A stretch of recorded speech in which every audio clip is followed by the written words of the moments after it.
everybody. Firstborn 5 meteorologist Melissa Meeder here. A beautiful Monday. It was a nice weekend. Today we actually hit a record high, or I guess we set a new record is what I should be saying. 77 was the previous record for our Monday, and today the latest climate report just came in a couple minutes ago at 78 degrees. So 78 is a record-breaking day. Previous record 77 set back in 2021, so about 5 years ago. So warm start to the week. We get even warmer tomorrow. However, tomorrow first warns are in place. That's kind of kickstarts our back-to-back first warns for strong to severe storms as well as flooding. So as we look at Tuesday, there is the potential for all modes of severe weather. DM2 winds, hail, and that isolated tornado threat. This is likely going to come in 2 rounds, Tuesday into Wednesday. So Tuesday, overall, the main timing to see strong to severe storms is between about 6 p.m. and 1 a.m.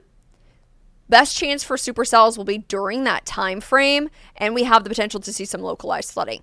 The flooding potential becomes greater as we go into round number 2, Wednesday morning, between about 5 a.m. and noon. I think multiple rounds of rain and thunderstorm activity will be possible. Some may train, which means that they may kind of rake over the same area over and over again. That allows for that potential to see flooding. And when we talk about flooding, we're talking about localized flooding from the storms on Tuesday evening, but when we talk about flooding on Wednesday, we're looking at creeks, we're looking at streams, we're looking at rivers. So kind of more of that kind of flash flooding risk on Wednesday versus localized flooding on Tuesday. Know, though, that in between round 1 and round 2, there will be some light rain showers in and around there and some thunderstorm activity, mainly north of the metro. So let's kind of walk through what's going on for your Tuesday first, and then we'll dive into Wednesday. So, severe risk on Tuesday. We've got a level 2 out of 5 risk across the area. So, threat overall is lower for severe weather than it was on Friday. Friday was a level 3 out of 5 across the area.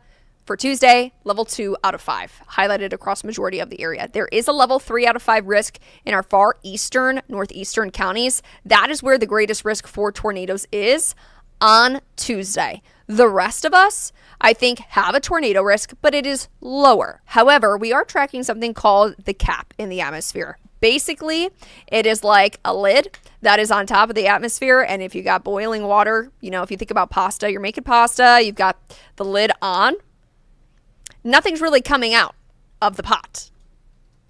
We may have, bubbling up and kind of bumping the top of the pot.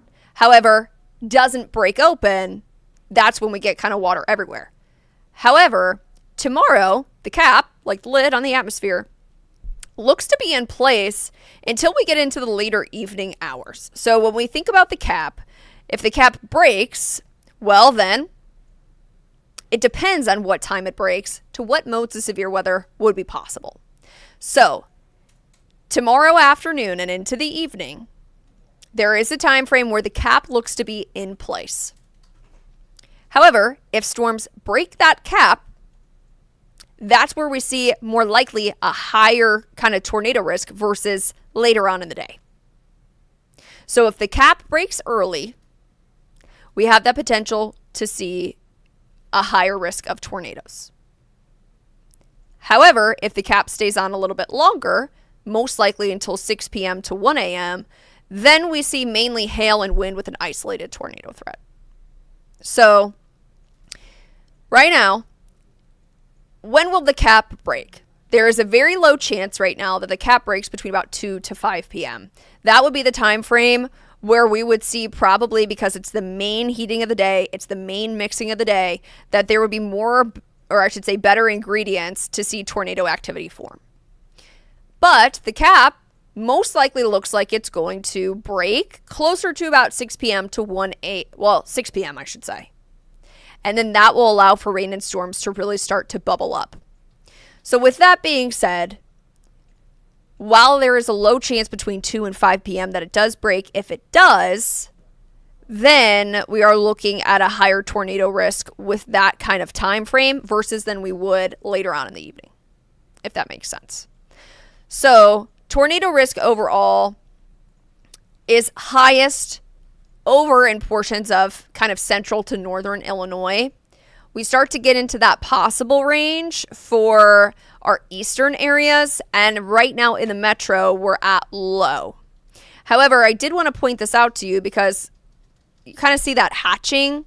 That's where, like, if there is a longer track tornado, we look to see the possibility of an EF2, which could bring winds of 111 to around 135 miles an hour. So it's something that we're going to keep an eye on. And of course, make sure you have several ways to receive alerts tomorrow. I know a lot of people now are a little bit more heightened about the tornado risk because of what happened on Friday and the confirmed EF0 tornado that went through portions of the Kansas City metro and on the southern side from about Mission, just lifting before Westport. Shawnee, I should say, before lifting before Westport. So make sure you have several ways to receive alerts, as this is going to be kind of late evening into portions of the overnight event. Tornado risk for Tuesday overall is lower no matter what time the cap breaks than the tornado risk on Friday. As we track this out, you're going to notice that much of the day is going to be dry and it's going to be sunny. We're actually going to get to 80 degrees tomorrow. So it'll be the first 80-degree day of the year. And we feel pretty confident it's going to be at least the warmest day of the year if it does not get to 80. But we'll spend most of the day dry. Here we are at 2 p.m. Cap most likely still in place. We'll see maybe some showers start to develop, or at least try to develop. And it looks like the data's not working. Hold on. Since we have had daylight saving time begin, the models are coming in at different times now. So let's see if this brings a little bit of a change, because now I think it might be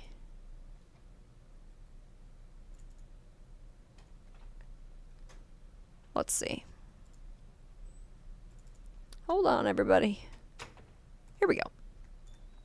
So here we are at 2 p.m. The cap most likely still in place at this point. Some spotty showers may try to develop, as you can see, but not seeing some red and oranges mix in there until we get to about 7 p.m. Along the I-70 corridor near the kind of central part of the area, that is where we start to have round number 1. 6 p.m. to 1 a.m., strong to severe storms possible. Hail and wind are the primary threats. We can see large hail with this, very large hail and strong winds. It moves across the I-70 corridor, lingers there until we get to about 1 a.m., and then moves a little bit more towards the north. We then start to see rain and thunderstorm chances pick back up by round number 2 between 5 a.m. and noon. The severe threat is much lower, but there is a higher flood threat. We continue through the morning with rain and storms likely widespread across the area. By the time we get to about noon, it's wrapped up. So those are the 2 rounds. The first round, as I mentioned, more of a concern with strong to severe storm potential and a localized flood risk. More widespread flood risk could be possible on that kind of second round. Right now, I want to point out to you possible rainfall amounts as we look at the possibility of flooding. As you can see, there's a little bit of darker purple in there, blues mixed in there, generally along the I-70 corridor up towards Chillicothe, down towards Marshall. When we see the rain and thunderstorm activity move in, even Tuesday into Wednesday, they could kind of rake over the same spot over and over again, and that could create, that flash flooding situation. 1 to 3 inches will be possible in that area. I think we may even see higher amounts than that. But we're likely going to see this area of heaviest rain shift a little bit as we go into the next 24-hour time frame. But know that between about a tenth and about a half of an inch, even if you're not in that kind of where we could set up the highest flood risk, I do think we see at least some accumulating precipitation. So notice where those kind of darker blues and those purples set up, similar to where the flood risk is on Tuesday night into Wednesday. So level 2 out of 4 risk for flash flooding for the metro and then towards the east. The rest of us pretty much are in that level 1. Please make sure, because this rain and thunderstorm activity will continue to move through for the morning commute. So make sure you have several ways to receive alerts. Make sure you stay updated to the forecast, especially because, flash flooding can be even more dangerous because of it being more widespread and it happens very quickly. If you remember back to July, we had several flash flooding events, and it may jog your memory about the potential for flash flooding.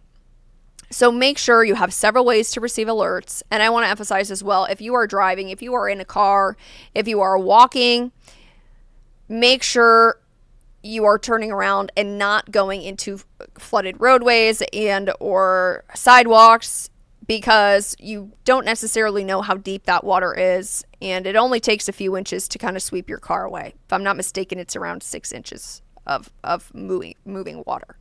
So we're going to be watching creeks and streams and rivers very closely. So we'll continue to bring you the latest. We'll continue to update you there. And of course, I know many of you have the First Warn 5 weather app, have any sort of weather app. Just make sure, we would prefer you to get the First Warn 5 weather app, but make sure you have several ways to receive alerts, especially as we go into Tuesday, into Wednesday. First Warn 5 weather app has constant video updates that we do. It's got radar and future radar to show you where the rain is and where it may be going, and thunderstorm activity. Right now, gorgeous sunset on our Midwest heating, cooling, and plumbing camera. Temperatures still in the 70s for the most part. It's 70 in Kansas City. It has been a beautiful day. Once we go into tomorrow, we start in the mid-50s. 56. Our average high temperature is 53. So we're already warmer tomorrow morning than we will be normally in the afternoon. But keep in mind, we will make our way to 80 tomorrow. As we track through the morning, 50s turn to the 60s by about 8, 70 by 11. High temperatures tomorrow afternoon, pretty much almost across the board in the 80s. Coolest will be up towards our northern areas, 78 in St. Joseph, 79 in Bethany, but 80 in Chillicothe, 80 in Kansas City, as warm as 86 in Harrisonville, and 85 in Paola. So it's going to be hot tomorrow, I would say. We will have a little bit of a breeze. Winds will pick up 15 to 20 miles per hour, gusting to 30 from the southwest. And as we kind of track out that rain chance and thunderstorm chance, as you can see, it will increase as we go into the later evening, into the night, decreasing by around noon on Wednesday. So make sure you have several ways to receive alerts. And I'm going to take a look at the 7-day forecast. I want to show it to you because there are some changes that are on our horizon, unfortunately. And that starts with our temperature. Tuesday at 80, Wednesday at 53. That is a big drop in temperatures, 25 to 30 degrees. Will feel very different between Tuesday and Wednesday. We're back to the 60s Thursday, Friday, Saturday. Sunday, 55, partly cloudy, 30% chance for wintry mix. Yes, you heard that right, at night. A cold front is going to come through Sunday night into Monday morning. That's going to drop temperatures into the 20s and 30s through the overnight. The good news about this is it's not looking impactful at this point. And if there are some flakes flying in, even if some try to stick, which is not looking like right now, temperatures are warm enough where it would not stick. So that's where we're at right now. But First Warns in place for your Tuesday, Wednesday. Make sure you have several ways to receive alerts, especially as we go into the next kind of 48 hours. So, yeah. Make sure to have several ways to be updated. Watch us on air, online, on the First Warn 5 weather app. And we'll continue to bring you the latest information as we learn it for Tuesday and Wednesday. I hope everybody has a wonderful rest of their evening, enjoys the 60s and 70s for the rest of the evening, and maybe gets out to feel the first 80-degree day of the year for tomorrow afternoon. Have a nice night.